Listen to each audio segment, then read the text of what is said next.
मेंढकों का विश्वास किया जाता है कि वे 170 मिलियन साल पहले धरती पर आए थे।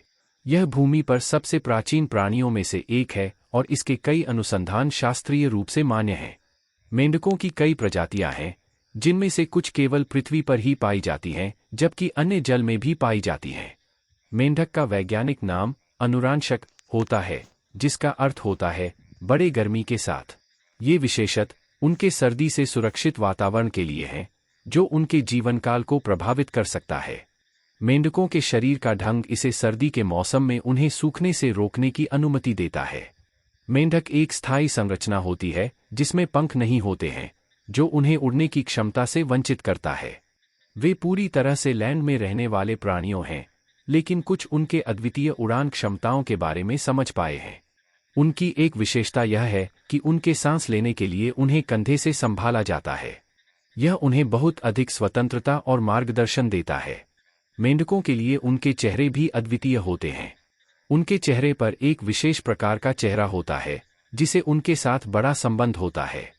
यह उन्हें उनके आसपास के वातावरण के बारे में सूचना देता है और उन्हें अपनी स्थिति को समझने में मदद करता है।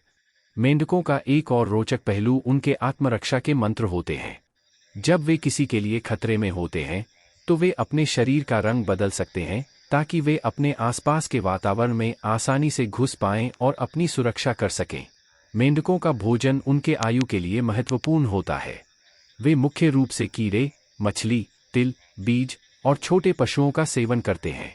उनके खाने का विकल्प इतने व्यापक होते हैं कि उन्हें सर्वाहारी प्राणियों के रूप में भी जाना जाता है।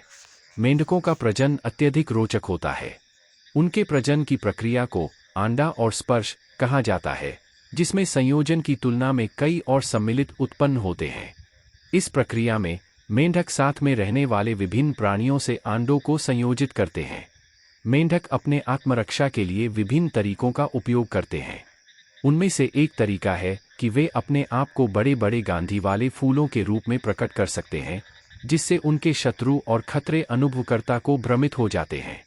मेंढकों का एक अन्य महत्वपूर्ण संगठन विशेषता है कि उनके बारे में पर्यावरणीय संरक्षण विभागों ने एक अनुच्छेद को शामिल किया है।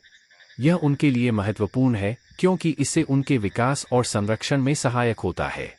मेंढकों के संरक्षण के लिए कई अन्य कदम भी उठाए गए हैं। उनमें से एक अहम है कि उनके आवास की सुरक्षा के लिए निर्माण कार्यों को संयंत्र संरक्षण के नियमों के अनुसार किया जाता है। मेंढकों की विविधता और महत्वपूर्ण भूमिका हमारी प्रकृति और वातावरण के संतुलन में महत्वपूर्ण होती है। इनकी संरक्षण का ध्यान रखना हम सभी की जिम्मेदारी है, ताकि हम इस संतुलन को स्थिर रख सकें और हमारे प्राकृतिक संसाधनों को सुरक्षित रख सकें। और ऐसे रोचक तथ्यों के लिए मेरे चैनल को सब्सक्राइब करें।